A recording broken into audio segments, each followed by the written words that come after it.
150वीं जयंती में आप सभी लोग उपस्थित हुए हैं। विराह का बहुत सुंदर कार्यक्रम भी आप लोगों ने रखा है। बड़ी ऊंची ऊंची बात है, आप लोग बाहर से सुना।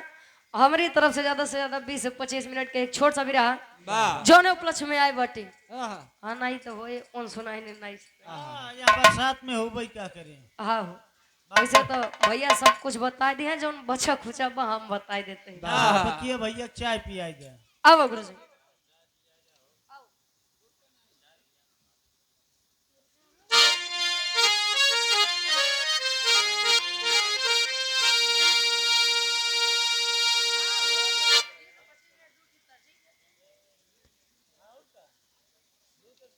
अब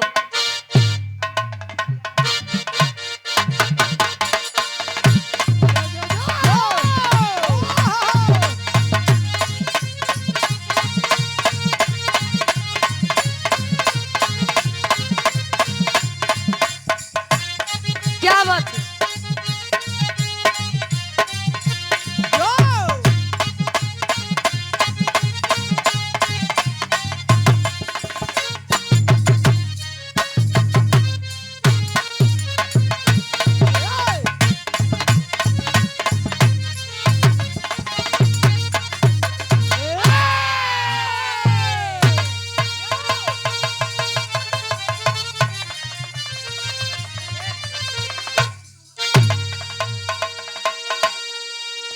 अब समरी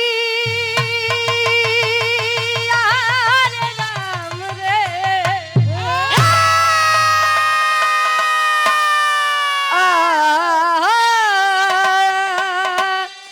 आ,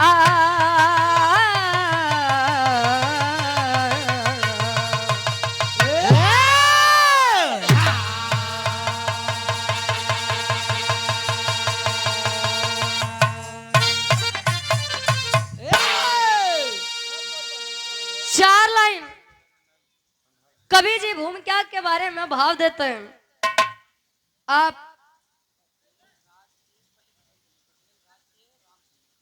पटेल राजदेव राम सुंदर सम्मानित हृदय के गार्जियन जी 100 रुपए चरणों में कोट कोट नमन है, आशीर्वाद के चारी पूज्य हमारी माताएं बहनें भी बैठी हैं इस विरह को सुनने के लिए।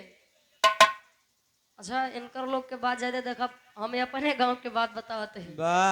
भाई विरह हो लगे तो जहाँ देवी देवता के बखान आए वहाँ बड़े ध्यान से सुना थी, लेकिन जहाँ डॉक्टर BR अम्बेडकर साहब जी के बारे में आ जाए, सरदार वल्लभ भाई पटेल जी के बारे में आ जाए, चंद्रशेखर आजाद जी के बारे में आ जाए, ये बहनी पचे रहन के ऐसी बढ़िया वह चला घरे दुआरे अपन थोड़ा बहुत काम करा। तो आप लोग बैठे हम चाहेंगे कि आप लोग इस विरह को सुनिएगा, समझिएगा। कहा जाता है भारत की आजादी में अच्छा जो वीर सपूतों ने अपना योगदान दिया वो अलग की बात है, लेकिन हमारे भारत देश के लिए हमारी इस देश की नारियों ने क्या किया है ये आप लोगों को पढ़ना चाहिए, जानना चाहिए। लेकिन क्या करवा आजकल के मेहरारू तो वो आसान भाई खाली मोबाइल उठाई चटपटा टिक टाक बनाई तो ठीक है चार में परेशान अब गुरु जी 4 लाइन भूमिका के अंदर कवि जी भा देते हैं। लौह पुरुष सरदार वल्लभ भाई पटेल जी के नाम के सामने जो ये सरदार लगा है खाली वही के बारे में 4 लाइन कैसे।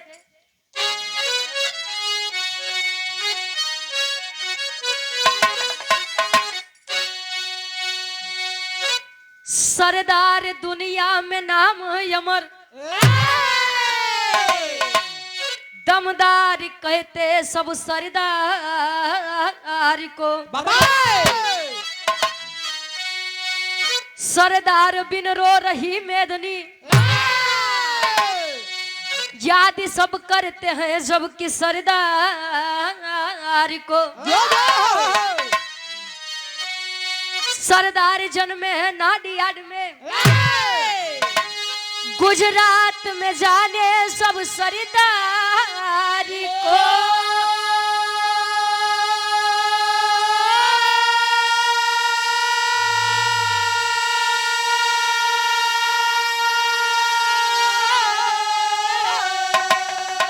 सरदार वल्लभ पटेल कहाए पूरा भारत भी माने है सरदार को।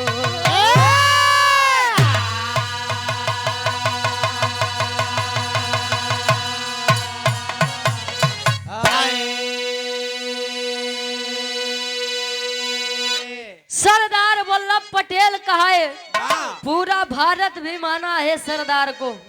ए भैया, सरदार एक ऐसा नाम है जो किसी परिचय के मोहताज नहीं है। और बिरहा को सुनने वाले बुद्धिजीवी लोग बैठे हैं, तो एक बात मेरी कान खोल कर आप लोग सुनिएगा। हमारे भारत देश के लिए सभी ने बराबर का योगदान दिया है, लेकिन आज राम शिरोमन पटेल जी, हृदय के गार्जियन जी, सम्मानित बाबू जी, आपके द्वारा 111 रुपए चरणों में कोट कोट हमारे यहाँ आशीर्वाद के चाह रही।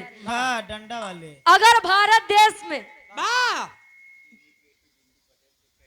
अच्छा, बाबूजी के बेटे हैं बिंदु पटेल जी, बेटी है बिंदु पटेल जी, ये 21 रुपए चरणों में कोट कोट हमारे यहाँ आशीर्वाद के चाह रही।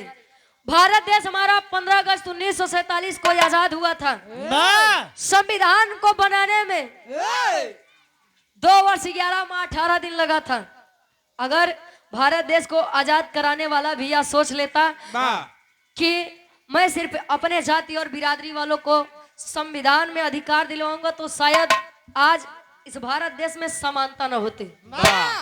पहले के लोग हर एक चीज में कर लगाते थे। आपको किसी के साथ बैठने का अधिकार नहीं था, शूद्र कहलाते थे हमें और आप। गले में हांडी, पीछे झाड़ू लटका कर घूमते थे। लेकिन संविधान की देन है कि आप आज लोग बराबर सम्मान से बैठे हैं और सम्मान से बिरहा सुन रहे हैं। हम लोग सम्मान से बिरहा गा रहे हैं। ए भैया, हमने कहानी के तनी आप लोग ध्यान से समझिए। बिरहा में कवि जी बहुत सुंदर गजल के भाव देते हैं। कैसे?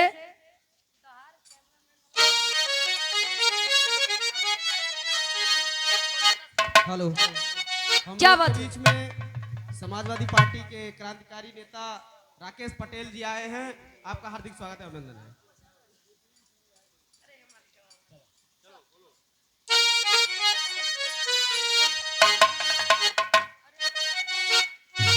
जियो।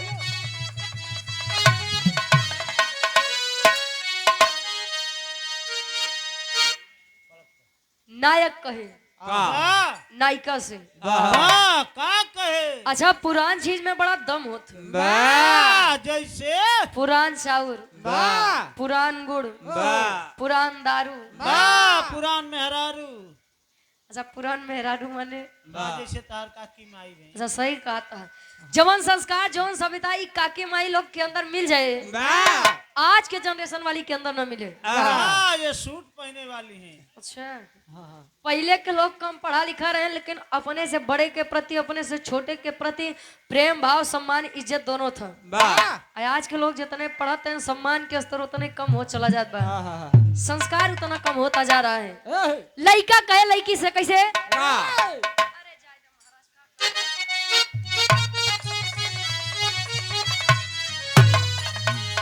अरे पलट कर, अरे पलट कर देख ले जालिम,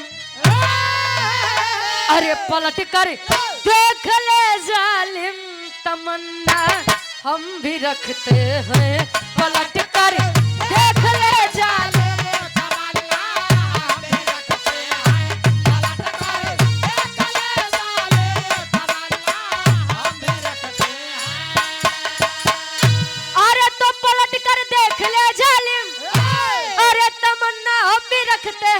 तमन्ना हम भी रखते हैं। अरे अगर तुम हुस्न रखती हो जवानी, हम भी रखते हैं। अगर तुम हुस्न रखती हो,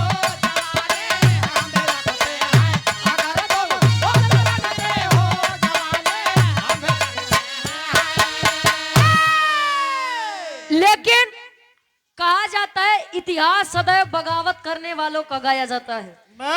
बगावत करने वालों का मतलब आप जानते हैं कि हमारे साथ गलत हो रहा है, लेकिन ये आप चुप है इसलिए कि कहीं आपकी जान न चली जाए। अरे मरना तो एक दिन सबको है। आया है सो जाएगा राजा रंग फकीर, कोई विमान पे चढ़ चला कोई बंधा जात जंजीर। क्रांति करने वालों का इतिहास गाया जाता है। केहू चाहिए कि बगावत करे, हम जाए के दुकान से खरीद ली तो का दुकान पे खरीदे से बगावत करे के हिम्मत मिली? नहीं, बगावत करना ये खून में पाया जाता है।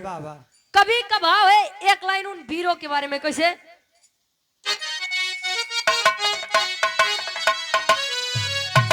अरे वीर जब पैदा होते हैं बरसते अवनियंबर है। वीर जब पैदा होते हैं जियो तो वीर जब पैदा होते हैं, अरे बरसती अवनियंबर है, बरसती अवनियंबर है। तो खुशी हो बेदनी कहती सूर्य की कीर्ति सुंदर है।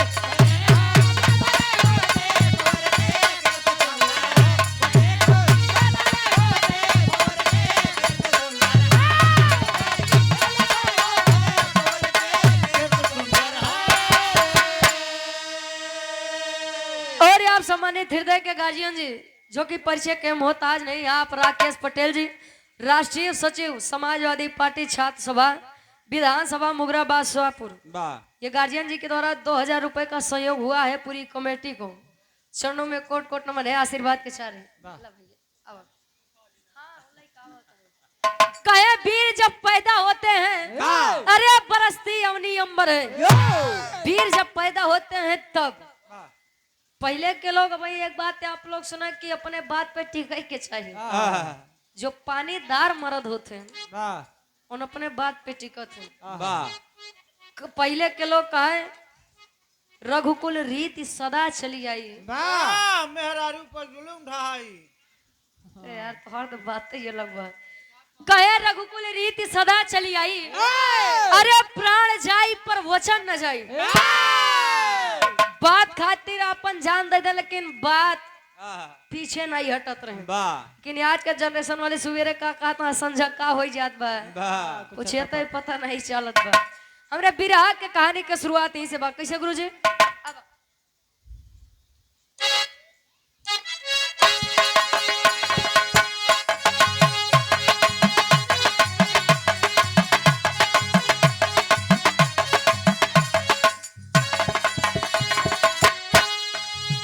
सम्मानित हृदय के गार्जियन जी, आप धर्म के बड़े भैया अरविंद सरोज जी, एडवोकेट साहब हाई कोर्ट इलाहाबाद, राष्ट्रीय सचिव अधिवक्ता सभा भावी प्रत्याशी सदस्य जिला पंचायत वार्ड नंबर 34 से सुजानगंज जौनपुर से 100 रुपए चरणों में कोट कोट नमन है, आशीर्वाद के सारी। कहे का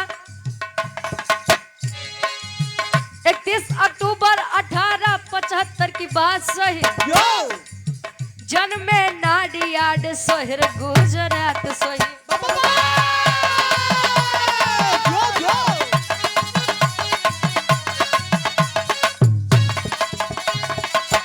धर्म के बड़े भैया चंद्रपाल जी 51 रुपए आशीर्वाद के सारी। कहे हर्षित है आंगन जिनकी माता लाडी देवी, पिता झवेर भाई लड़ते लड़ाई है।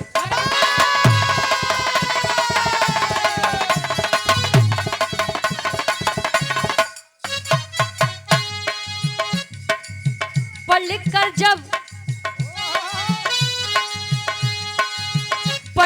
जब मैट्रिक पास करते हैं, पढ़ाई किए मैट्रिक जब पास हुए तो मन में विचार करते हैं। मन में विचार है उन महान पुरुष का, क्या?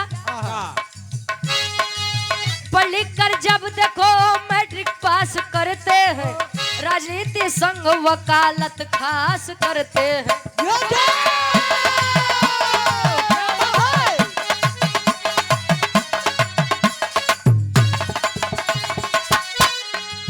सोचे सरदार आखिर क्या होगा वकालत से, सोचे सरदार क्या होगा वकालत से, सोचे सरदार क्या होगा तब वकालत से, सोचे सरदार क्या होगा ये वकालत से। दिल में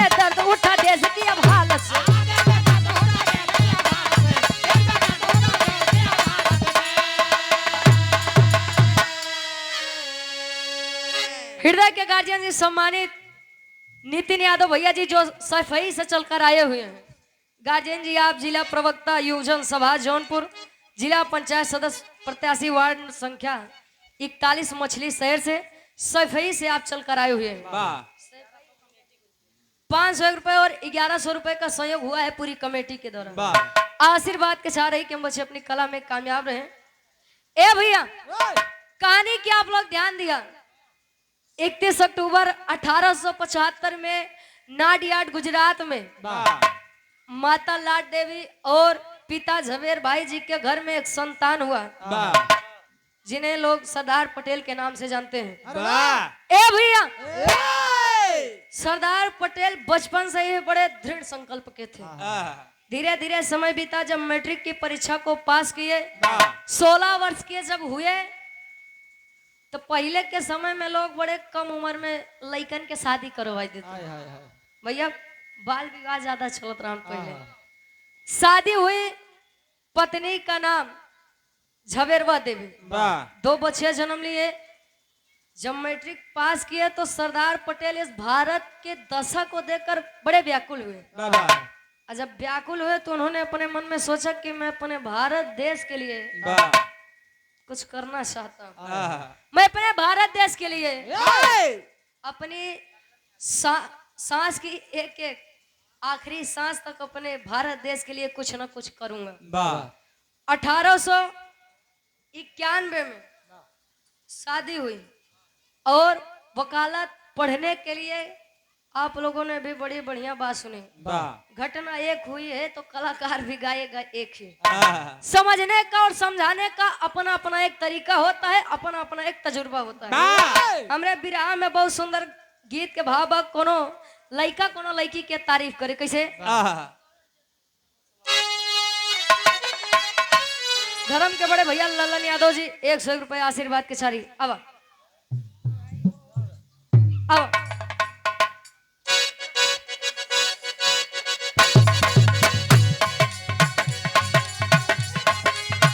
क्या बात है?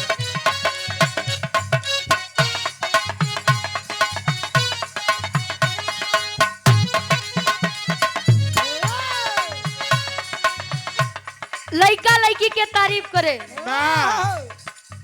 वैसे कोई चीज यदि सुंदर लग जाए, आंखों को सुंदर लग जाए तो लोग उसकी तारीफ बड़ी बढ़िया करते हैं। लड़का कहे कौना देवता के गाढ़ल सवारल हो,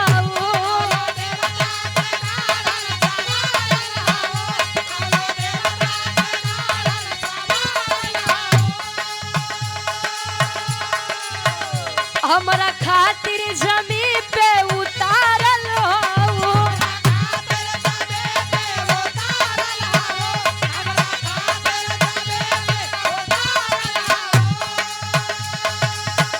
कौना देवता के गढ़ल संवारल हो, हमरा खातिर जमी पे उतारल हो।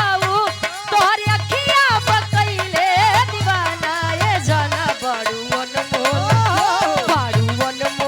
ऐसन खजाना, तोहर जोड़ा ना दोसर जनाना, ये जाना बड़ू अनमोल ऐसन खजाना।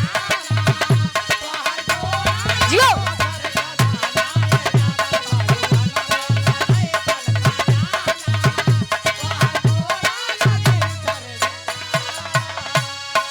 और आप सम्मानित हृदय के गार्जियन जी, आप राकेश पटेल जी, राष्ट्रीय सचिव समाजवादी पार्टी छात्र सभा विधानसभा मुगराबाद शाहपुर, ये गार्जियन जी के द्वारा लंदन करने पढ़ाई सरदारी चले।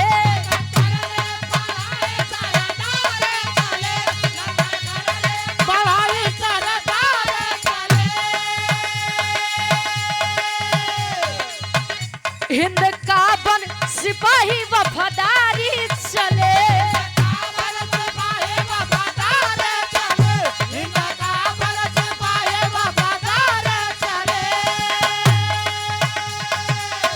लंदन करने पढ़ाई सरदारी चले, हिंद का बन सिपाही वफादारी चले।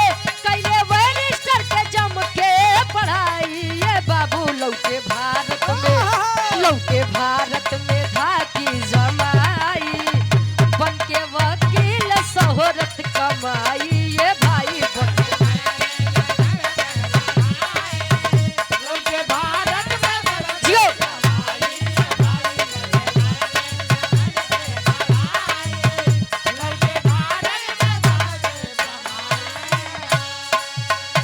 लंदन करने पढ़ाई सरदार चले, हिंद का वन सिपाही वफादार चले। वाह भारत देश हमारा सोने की चिड़िया कहा जाता था। वाह एक बात मैं अपने विराग के माध्यम से आप लोगों को बता दूं, वाह यहाँ पर हमारा पटेल समाज उपस्थित हुआ है, वाह यादव समाज उपस्थित हुआ है, वाह हर समाज के लोग उपस्थित हुए हैं। तो एक केहू न सोचा जा करा है वाह कि अच्छा कुछ जने के हम सोच बताइए।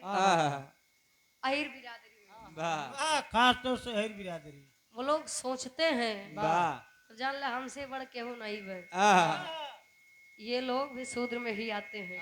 ए भैया, भारत हमारा सोने की चिड़िया कहा जाता था। अंग्रेज यहाँ पर अपना हुकूमत करने, शासन चलाने नहीं आया था। वाह आया जब देखा कि अरे भारत देश में इतना धन, इतनी संपत्ति और यहाँ के लोगों में आपस का कोई मिलान ही नहीं है। वाह ये सब बच्चे ही जाती रही। सत्य बात है। अब अही रहा तो अपने में यहाँ पटेल जी यहाँ, वो अपने में यहाँ पाल जी यहाँ, वो अपने में यहाँ वाह चमार जी रहन अपने में रहन पासी जी अपने अब भाई सब अपन अपन ढोवत हैं। तो एक बात जान लीजिए, वाह जो परिवार संयुक्त होता है उसे कोई बाहर वाला आंख नहीं दिखा सकता है। वाह और जौन परिवार से ज्यादा अगर बहरे के बात सुनई ला गए तो समझ लो वो घरे वो परिवार के नाशे है। वाह और वही हमारे भारत देश के साथ हुआ। यहाँ के लोग एक थे ही नहीं।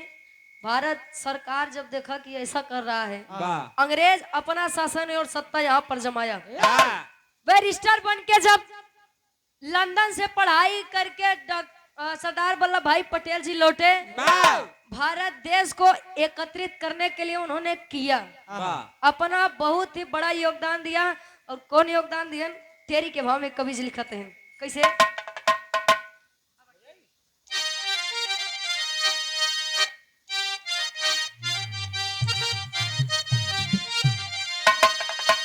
अरे भारत का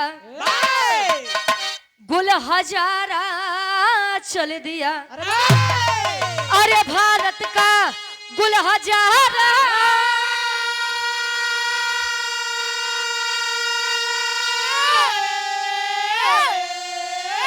अरे भारत का गुल हजारा चल दिया तो कारवा क्रांति का वल्लभ ने संवारा, यार संवारा, यार संवारा।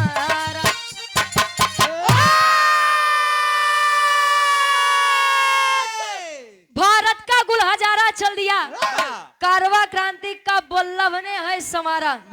ए भैया, एक लाइन मैं सरदार पटेल जी के बारे में कहना चाहूंगी।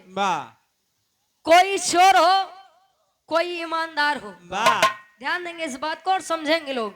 कोई चोर हो या कोई ईमानदार हो, उनका मेल नहीं हो सकता।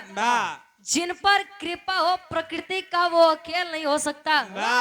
और दुनिया में बहुत धुरंधर जन्म लिए, अरे दुनिया में बहुत धुरंधर जन्म लिए, लेकिन कोई सरदार पटेल नहीं हो सकता।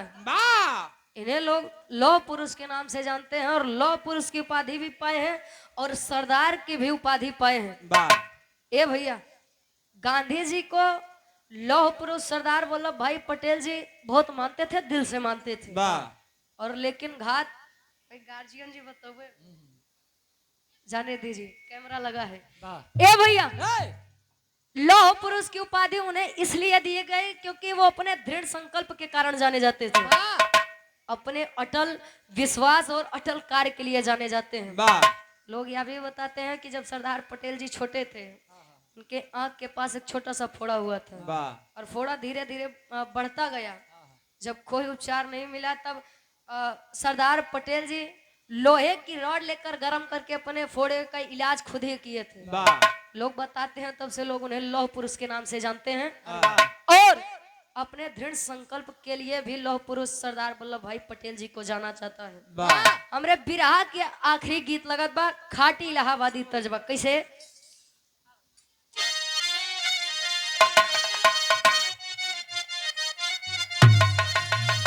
आए हाय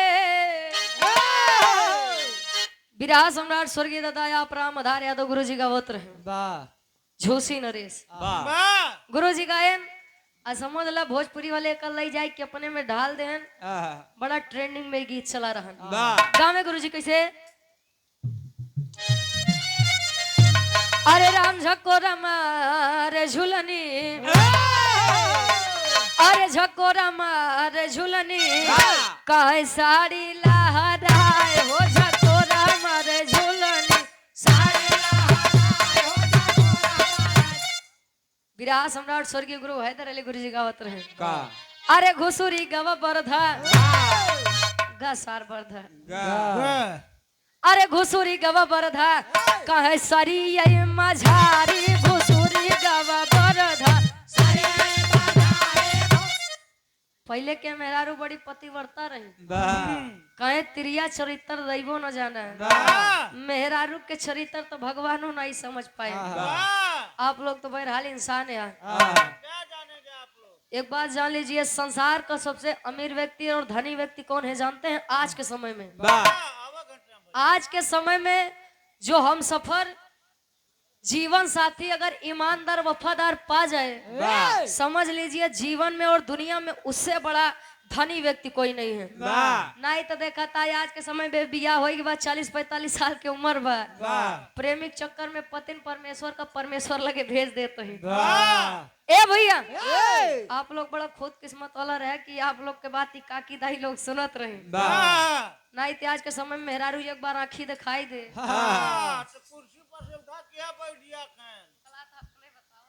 इन तीनों देवी के पार्वती जी लक्ष्मी जी और सरस्वती जी से कैसे अरे गजब क्यों बहिनी अरे गजब क्यों बहिनी काहे छीनी ना भतार हो गजब क्यों बहिनी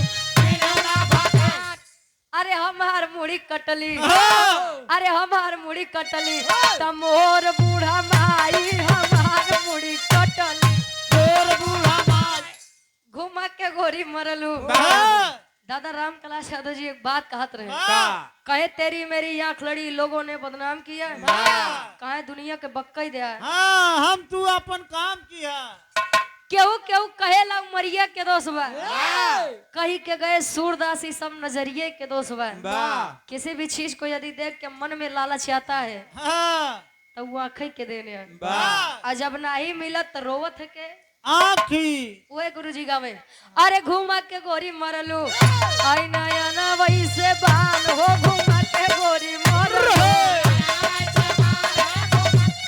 लिखा ला गोरी पतिया पतिया मतलब पतिया नतिया पटना बा पतिया का मतलब चिट्ठी तार महाराज आज के समय में तो 1.5 GB डाटा देखा था रोज वीडियो कॉल में चुक जात बा लेकिन पहले के समय में चिट्ठी तार चलत रहा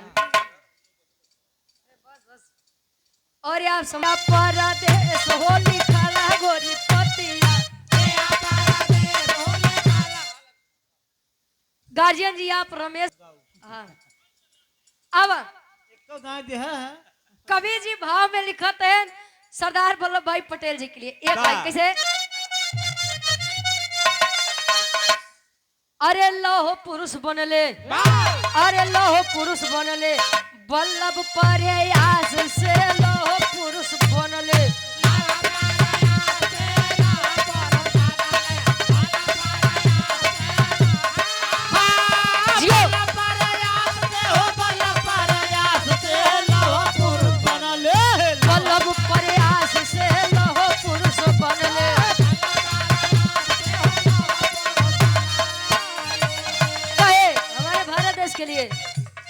भटके भारत देश को एक कैदी होले एक कैदी हाले हो एक कैदी हाले एक कैदी हाले हो एक कैदी हाले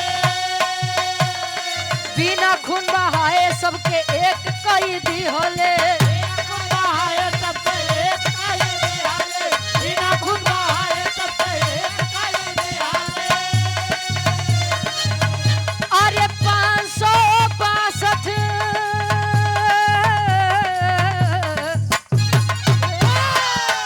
अरे 562 लिया कर लेकर खेस हो बने सरदार लौह पुरुष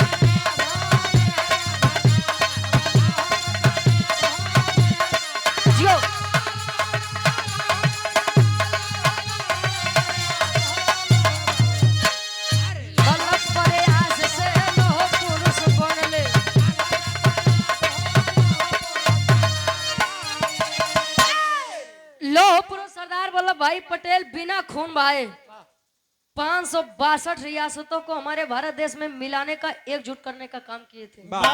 562 रियासतों का। और वर्तमान समय में हमारा भारत देश एक अखंड भारत देश के नाम से जाना जाता है।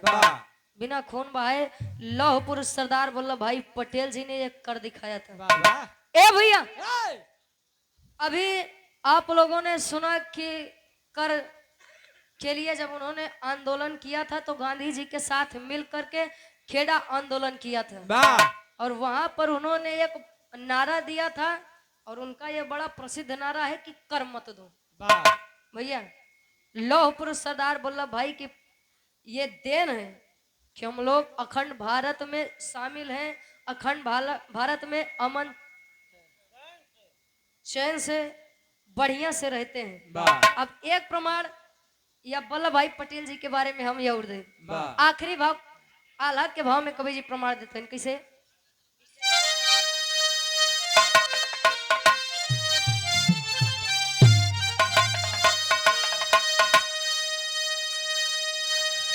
हाय ओ हो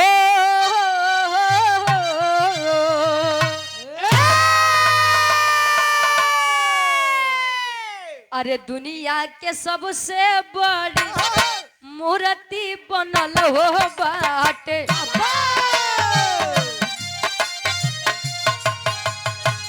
स्टैचू ऑफ यूनिटी के जाने जग जहां।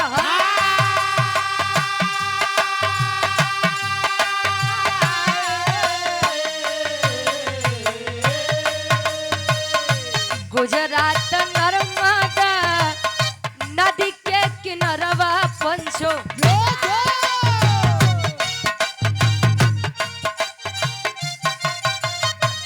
केवड़िया के पास खास बाटे या साथा।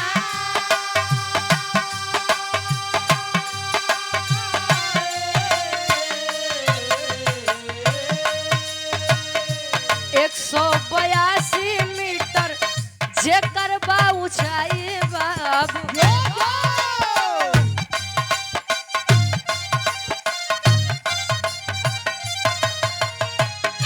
597 में बाटे सोरे।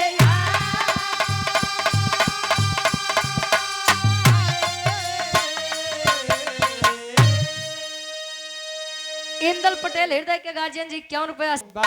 हमारे भारत देश का संविधान लागू हुआ 26 जनवरी 1950 को। ए भैया, धीरे धीरे समय बीता। जब गांधी जी की मृत्यु हुई तो गांधी जी और वल्लभ जी में बहुत बनती थी। और गांधी जी के कहने से ही वल्लभ जी देश के पहले प्रधानमंत्री नहीं बने थे।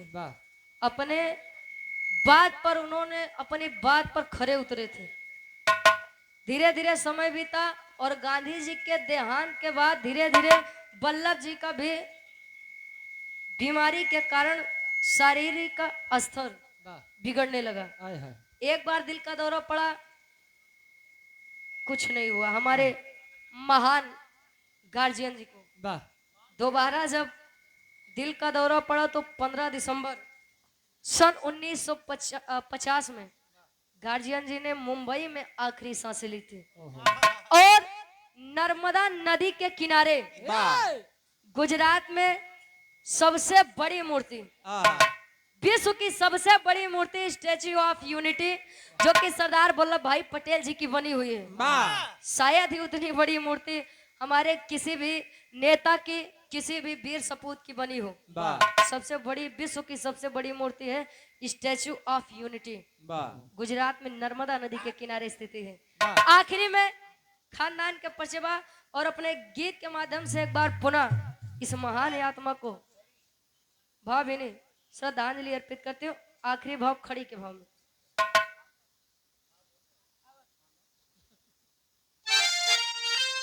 और इंदल भैया जी की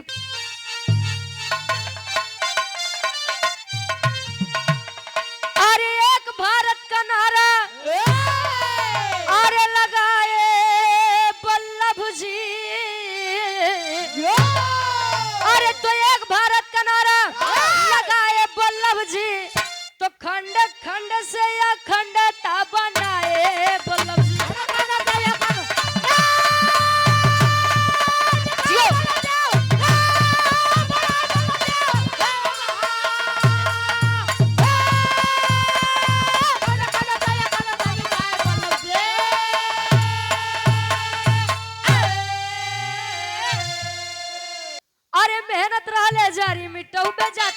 हो तब मन से काम कैले सकती विश्वास हो।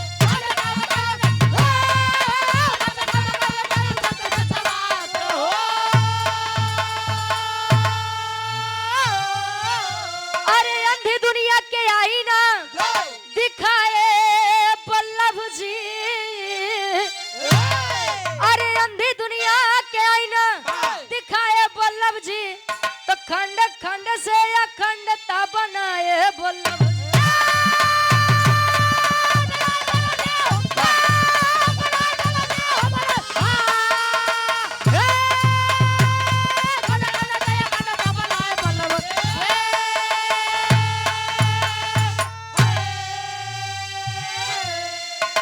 मेहनत रहले मिटौबे जाति पात हो।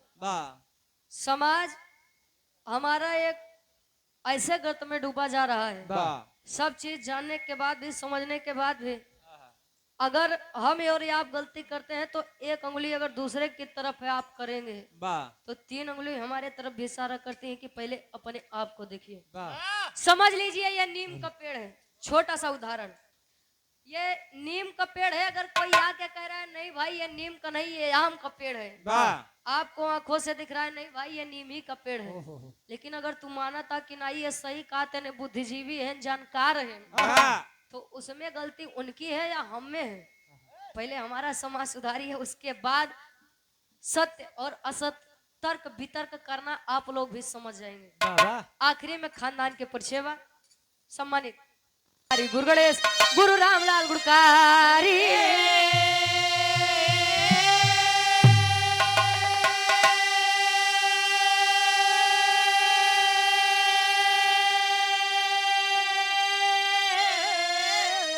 अरे स्वर्ग से चंदिका कवि बच्चन जी बने पुजारी।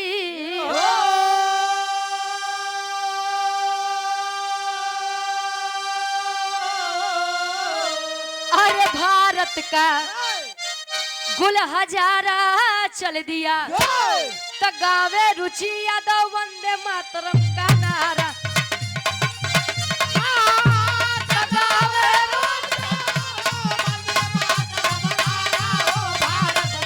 गुल हजारा चल दिया,